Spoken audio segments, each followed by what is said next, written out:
नमस्कार. मी नवनाथ देवकर. आपल्याला आज मला व्हॉट्सअपवरती आलेला एक मेसेज या ठिकाणी वाचवून दाखवणार आहे. ही संपूर्ण ऑडिओ क्लिप आपण सर्वांनी पूर्ण वेळ कॉन्सन्ट्रेट करून ऐकावी असं मला वाटतं, कारण त्यातून आपल्याला खूप काही शिकायला भेटणार आहे. ह्या मेसेजचं टायटल आहे सेल्फ इमेज म्हणजे काय व ती कशी वाढत जाते. ही संपूर्ण पोस्ट हेमंत सांबरे यांनी लिहिलेली आहे. त्यांचा हा लेख आहे आणि त्यांच्या आयुष्यातील काही घटक त्यांनी ह्या मेसेजमध्ये मांडलेले आहेत. कृपया आपण सर्वजण हा ऑडिओ पूर्ण वेळ शांत चित्ताने ऐकाल आणि ऐकल्यानंतर त्यावर विचार कराल असे मला वाटते. हा विषय अतिशय महत्त्वाचा असूनही आपल्या लोकांमध्ये, वाचकांमध्ये हा विषय तितकासा चर्चा केलेला गेलेला नाही किंवा थोडा दुर्लक्षित आहे असे मला वाटते. हा विषय म्हणजेच सेल्फ इमेज. सेल्फ इमेज म्हणजे काय आणि ती कशी वाढते याविषयी आपल्याला पुढील संपूर्ण लेखामध्ये मी काही सुचवायचा प्रयत्न करणार आहे. गेल्या अनेक वर्षांपासून केलेले वाचन व प्रत्यक्ष जे अनुभव मला आले आहेत त्यावरून मी हे मांडण्याचा प्रयत्न करतो. वाचक हो, यात असा उपदेश वगैरे असे काही नसून सोप्या पद्धतीने हे समोर आले पाहिजे असे मनापासून वाटले म्हणून लिहिण्याचा एक प्रयास केला. आपणास हा संपूर्ण लेख आवडेल याची मी खात्री देतो.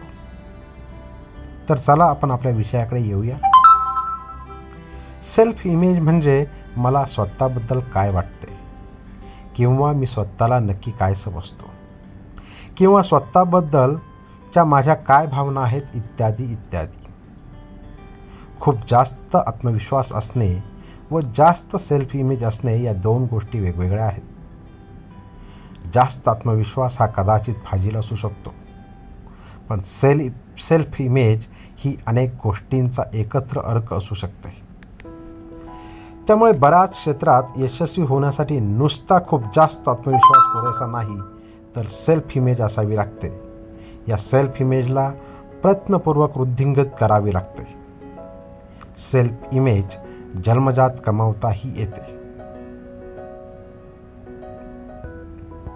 असं बऱ्याचदा लोकांना वाटतं, परंतु सेल्फ इमेज ही जन्मताच कमवता येते असं नव्हे, तर ती आपल्याला स्वतःलाही कमवता येते.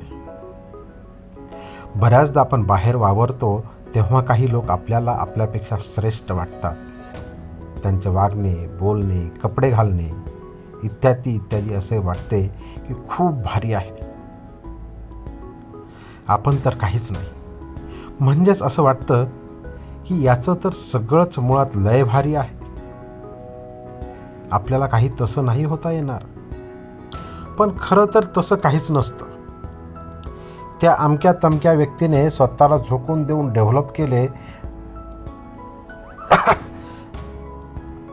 त्या अमक्या तमक्या व्यक्तीने स्वतःला झोकून देऊन डेव्हलप केलेली असते. ती मेहनत, ते कष्ट आपल्याला माहीत नसतात इतकंच. जन्मजात फक्त दुसऱ्याला जमेल असं जगात काहीच नसते. तेच सेल्फ इमेजचेही आहे. ती प्रयत्नपूर्वक वाढवता येते. लेखक म्हणतात, माझे स्वतःचे उदाहरण येथे देतो. लोणी, प्रवरानगर यासारख्या धड खेडे नाही, धड शहर नाही अशा ठिकाणी लेखकाचे इंजिनिअरिंग झाले. त्या काळात चांगली कपडे घालणे, चांगले शूज इत्यादी घालणं याची लेखकाला लाज वाटायची की भीती वाटायची. साधा शर्ट इन करणं म्हणजे खूप मोठी गोष्ट आहे असेही लेखकाला व लेखकाच्या मित्रांना वाटायचे. तुम्ही सर्वजण ऐकून हे नक्कीच हसाल, परंतु हेच कारण आहे. लेखकाचा कॉलेजमधील ग्रुप फोटो जर पाहिला तर त्या ग्रुपमध्ये सर्वात पाठीमागे उभे आहे तो म्हणजे लेखक.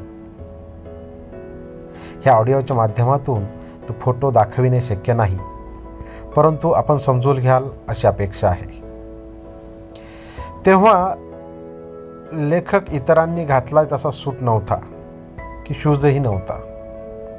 म्हणजेच इतर व्यक्तींनी सूट बुटामध्ये त्या ठिकाणी उपस्थित होते, परंतु लेखकाकडे तसा सूट बूट काहीही नव्हता. शक्य नव्हते असे नव्हते, पण सेल्फ इमेज नव्हती. इथेच हेही लेखक सांगतात की याच्या उलटही असू शकते. चांगले कपडे अटायर असेल तर सेल्फ इमेज वाढू शकते, पण अर्थात तोच एकमेव होईल असेही होत नाही. म्हणजेच लेखकाला या ठिकाणी सांगायचे की सुटाबुटात येणं आणि सुटाबुटात येऊन आपली इमेज आपण वाढवण्याचा प्रयत्न अवश्य करू शकतो, परंतु तोच एकमेव पर्याय आहे असे नाही. लेखकांनी यापुढे काही मतं मांडलेली आहेत आणि त्या मतामध्ये त्यांनी असंही सांगितलेलं आहे की सेल्फ इमेज आणि पुस्तके याचा काय संबंध जोडला जातो. तर वाचकांनो, बऱ्याचदा अशी चर्चा होते की नुसते पुस्तके वाचून कुठे प्रगती होते का? पण तसे मात्र नक्की नाही. चांगली व योग्य पुस्तके वाचल्याने निश्चितच फायदा होतो, ज्याला आपण अलीकडे सेल्फ हेल्प किंवा मोटिवेशनल बुक म्हणतो. अशी खूप पुस्तके आहेत. विशेषतः इंग्लिशमध्ये या विषयावर प्रचंड लिहिले व वाचले जाते. मी या प्रकारातील खूप पुस्तके वाचली आहेत, पण तरीही काही सिलेक्टिव्ह पुस्तके वाचलीच पाहिजेत व परत परत वाचली पाहिजेत. ती अशी, त्यातलं एक पुस्तक आहे मॅजिक ऑफ थिंकिंग बिग. दुसरं पुस्तक आहे how to win friend and influence peoples. तिसरं पुस्तक आहे 7 habits of the highly effective peoples. हे मराठीत वा हिंदीत वाचले तर अजून छान समजू शकेल. याशिवाय पुढचं पुस्तक आहे think and grow rich, rich dad poor dad. अशी काही महत्त्वाची पुस्तके मी या ठिकाणी सांगण्याचा प्रयत्न केला आहे आणि याशिवायही अनेक इतर पुस्तके आहेत, पण त्यातल्या त्यात या पुस्तकांची पारायणी केली पाहिजेत, इतकी ती छान आहेत. अशा पुस्तकांच्या वाचनाने आपल्या विचारांना दिशा मिळते व योग्य कृती करण्याची प्रेरणा मिळते व त्यातूनच सेल्फ इमेज हळूहळू वाढत जाते. तर मित्रांनो, सेल्फ इमेज आणि आजूबाजूची माणसं याबाबत आपण थोडंसं पाहूया. आता पुस्तकांविषयी आपण समजून घेतलं. यापुढे या प्रवासात माणसांचे काय महत्त्व आहे ते आपण पाहूया. लेखक इथे सांगतात की लेखकाचा एक ठाम विश्वास आहे की पुस्तकांपेक्षा आपण कुठल्या प्रकारच्या माणसांच्या सहवासात राहतो त्यांचा सेल्फ इमेजवर खूप परिणाम होत असतो. येस, आपण कुठल्या प्रकारच्या माणसांच्या सहवासात राहतो त्याचा आपल्या सेल्फ इमेजवर खूप परिणाम होतो. मी ह्या मताशी 100% सहमत आहे. बऱ्याचदा असेच होते की आपण जे आपले मित्र, सहकारी, शेजारी, इतर कोणी आपल्यासारखे व आपल्यापेक्षा कमी दर्जाचे इन्कम वाईज, नॉलेज वाईज आहेत, त्यांच्यात उठणे बसणे, बोलणे चालणे आपल्याला सुरक्षित, सिक्युअर वाटत असते, ज्यामुळे आपल्या कमी सेल्फ इमेज असलेल्या मनाचे समाधान होत राहते. पण ज्याला खरंच यात सुधारणा करायची आहे त्या प्रत्येकाने थोडासा इगो बाजूला ठेवायला हवा आणि जी लोक, मित्र, आपले ऑफिसमधील सहकारी ज्यांना आपल्यापेक्षा जास्त कळते व आपल्यापेक्षा जास्त यशस्वी आहेत त्यांच्या सहवासात राहणे सुरू करावे व त्यांच्याकडून शिकायला सुरू केले पाहिजे. यस, हा अतिशय मोलाचा सल्ला या ठिकाणी लेखकाने दिलेला आहे आणि त्याच्याशी मी सुद्धा पूर्ण सहमत आहे. आपल्याकडे बऱ्याचदा जो जास्त यशस्वी आहे त्याच्याकडून शिकण्याऐवजी त्याच्यावर जळणे, ते कसे चुकीचे आहेत यावर चर्चा करणे यातच वेळ वाया घालवला जातो.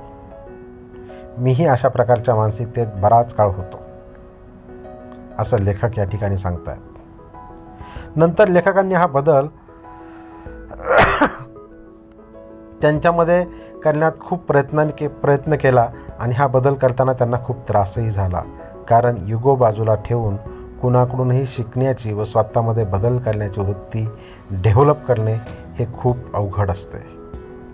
याचा अनुभव लेखकांना आलेला आहे आणि त्यांना ते खूप अवघडही गेलं. कदाचित वाचक हो आपण लेखकासारखे नसालही. त्यामुळे आपल्यापेक्षा जास्त यशस्वी माणसांच्या सहवासात आपल्याला गेलेच पाहिजे. सतत नवनवीन शिकण्याची वृत्ती ही हाय सेल्फ इमेज असेल तर सहज शक्य होते. पण हा मुद्दा आपल्याकडे उलट समजला जातो. म्हणजे मला सर्व कळते, मीच काय तो शहाणा, मला कुणी काही सांगायचे नाही, इत्यादी इत्यादी अशाच बऱ्याच जणांची प्रवृत्ती असते.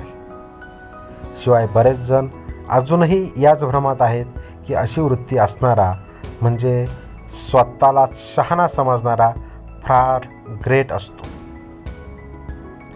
या चुका आपण दीर्घकाळ करत राहतो. पण ज्याला खरंच पुढे जायचे आहे अशा कुणीही सतत डोळे कान उघडे ठेवून आपल्यापेक्षा जास्त सक्सेसफुल लोकांच्या सहवासात कसं राहता येईल, त्यांच्याकडून जास्तीत जास्त कसं शिकता येईल हे पाहिलं पाहिजे. कारण हे शिकले तर आपण चुका करत राहण्यास आपला वेळ वाचू शकतो. येस, जर आपण आपल्यापेक्षा सक्सेसफुल लोकांच्या सहवासात जर राहिलो तर त्यांच्याकडून आपल्याला खूप काही जास्त शिकता येऊ शकतं आणि ते शिकून आपण स्वतःवरती काम करू शकतो. आणि हो मित्रांनो, हे जर आपण शिकलो तर आपल्या स्वतःमधल्या चुका आपण नक्कीच कमी करू शकतो. पण या वाटेवरचा आपला सगळ्यात मोठा शत्रू असतो युगो. हा युगो आपण बाजूला जर ठेवून जर सक्सेसफुल लोकांनी त्यांनी काय त्यांच्या आयुष्यामध्ये बदल घडवून आणले आहेत ते बदल आपण स्वीकारले आणि तशा पद्धतीने जर आपण आपल्या आयुष्यामध्ये जर बदल घडवत गेलो तर आपल्याला नक्कीच चांगला त्याचा फायदा होऊ शकतो. यामध्ये हाय सेल्फ इमेज असणे म्हणजे स्वतःला खूप ग्रेट समजणे व दुसऱ्याला दुखावणे असे नसून उलट समोरच्याला रिस्पेक्ट देणे हेच आहे. लेखक याच ठिकाणी सांगतात, माझे गावाकडचे एक मित्र आहेत विष्णू उंबरकर. हे साहेब अगदी आपल्यापेक्षा वयाने लहान जे आहेत त्यांनाही आहोजाहो करतात. म्हणजेच हे करायला सेल्फ इमेज खूप जास्त असावी लागते. कित्येकदा ठरूनही आपल्याला जमणार नाही मित्रांनो. ज्यांची सेल्फ इमेज जास्त तो आधी स्वतःचा आदर करतो, त्यामुळेच इतरही त्याचा आदर करतात असे लेखकाला वाटते. आणि यस, ऑफकोर्स मलाही वाटते. तर मित्रांनो, आपण स्वतःला का बदलू शकत नाही हा एक महत्त्वाचा प्रश्न या ठिकाणी विचारला जाऊ शकतो. काय आपण बदलायला हवं किंवा नाही हा प्रत्येकाने विचार करायला हवा. बऱ्याचदा आपण स्वतःला खूप निश्चय करून बदलू शकत नाही. याचे मुख्य कारण असते आपली लो सेल्फ इमेज. यस मित्रांनो, आपली लो सेल्फ इमेज हेच त्याचं मुख्य कारण आहे. सेल्फ इमेज म्हणजे काय हे समजून घेण्यात आपण कमी पडतो. कसं ते सांगतो.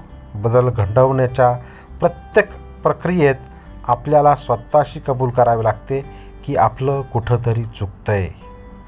पण सेल्फ इमेज लो असल्यानं आपण ते मनोमन ते मान्य करतच नाही आणि तिथेच गोंधळ उडतो सेल्फ इमेज हे तत्त्व समजावून घेण्यात. मित्रांनो, सेल्फ इमेज समजावून घेणं हा खूप महत्त्वाचा विषय आपल्या आयुष्यामध्ये आहे. याचा पुढचा भाग आपण या ठिकाणी पाहूया, ते म्हणजे खोटं बोलणं आणि सेल्फ इमेज. मित्रांनो, हा विषयसुद्धा एक अतिशय महत्त्वाचा विषय आहे. जाता जाता या विषयाला हात घालताना आजच्या व्यावहारिक जगातामध्ये असं म्हणतात की खोटं बोलावंच लागतं, त्याशिवाय जमूच शकत नाही. पण खोटं बोलत राहणे व सेल्फ इमेज याचा परस्पराशी खूप नाजूक संबंध आहे हे मात्र नक्की. कारण जितके जास्त व जितकी कारणे इत्यादी देऊ आपण खोटं बोलत राहतो तितकीच आपली सेल्फ इमेज कमी कमी होत राहते. याउलट खरे बोलले तर सेल्फ इमेज वाढत जाते व आपण सेल्फ इमेजच्या जिन्यावर पुढच्या पायरीवर चढत जातो. या दोन गोष्टींचा परस्पर संबंध समजण्यास व स्वीकारण्यास म्हणजेच अंडरस्टँडिंग करण्यात आणि ॲक्सेप्टन्स करण्यास खूप अवघड आहे हे मात्र नक्की. माझा अनुभव मात्र हेच सांगतो की याचा अतिशय जवळचा व इम्पॅक्टफुल असा संबंध आहेच आहे. अर्थात हे जाणवले म्हणून ह्या ठिकाणी अशा पद्धतीने सांगताना मलाही खूप चांगल्या पद्धतीने वाटतं आहे. सेल्फ इमेज हे एक तत्त्व, एक प्रिन्सिपल आहे मित्रांनो, जे असते म्हणजे असतेच असते. भले ते आपण आज लगेच कबूल करू किंवा अजून काही वर्षांनी कबूल करू, कदाचित अपयशी होऊन अजून काही धक्के खाल्ल्यानंतर आपण ते मान्य करू. त्यामुळे नेहमी चांगले कपडे घाला, आनंदी राहा, चांगली पुस्तके वाचा व महत्त्वाचे आपल्या आयुष्यात जसे व्हायचे आहे अशी लोक शोधा व त्यांच्या सहवासात राहण्याचा प्रयत्न करा. मित्रांनो, खूप मोलाचा संदेश या ठिकाणी देण्याचा प्रयत्न करतोय की तुम्ही अवश्य चांगली कपडे घाला, आनंदी राहा, चांगली पुस्तकं वाचा. आपल्या आयुष्यामध्ये आपल्याला जे काही व्हायचं आहे ते होण्यासाठी त्या लेवलची लोक शोधली पाहिजेत, त्यांच्या सहवासात आपण राहिलं पाहिजे आणि त्या सहवासात राहून आपण आपल्या प्रवासाकडे वाटचाल करायला पाहिजे. या प्रकारे अनेक गोष्टी आहेत की ज्या आपल्या सेल्फ इमेजला बाधा आणण्याचा प्रयत्न करत असतात. जिथे जिथे आपल्याला वाटतं, जिथे जिथे आपल्याला जाणवतं की या ठिकाणी माझी सेल्फ इमेज खालावू शकते, त्या ठिकाणी आपण थांबायला हवं, विचार करायला हवा आणि त्या विचारातून आपण आपल्यामध्ये बदल घडवून आणायला हवेत. आपली सेल्फ इमेजच आपलं कॅरेक्टर असतं मित्रांनो, आणि हे कॅरेक्टर योग्य दिशेने पुढे घेऊन जाणं हेच आपलं आयुष्य असतं. आयुष्य हा एक प्रवास आहे आणि ह्या प्रवासामध्ये सेल्फ इमेज, स्वतःचं कॅरेक्टर हा एक अतिशय महत्त्वाचा भाग आहे. आणि तो जर डिस्टर्ब झाला तर तुमच्या आयुष्यातली अगणित गणितं चुकून जातात आणि गणितं चुकवू नयेत. म्हणून सेल्फ इमेजवरती काम करायला हवं. खरं बोलणं आणि सेल्फ इमेज वाढवणं याच्यामध्ये खूप जवळचा संबंध आहे. म्हणून मित्रांनो, नेहमी सत्याची साथ द्या, सत्यावरती काम करा, योग्य मार्ग निवडा. जे समाज उपयोगी गोष्टी आहेत त्या नेहमी करा. माझ्यापासून इतरांसाठी मी काय करू शकतो याच्यावरती विचार करा. मी घडलो तर माझं घर घडेल.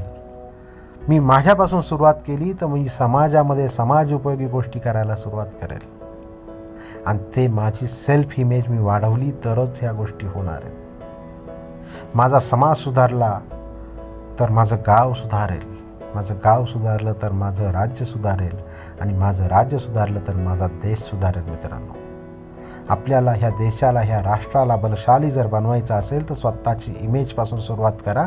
आपला देश ऑटोमॅटिक घडेल.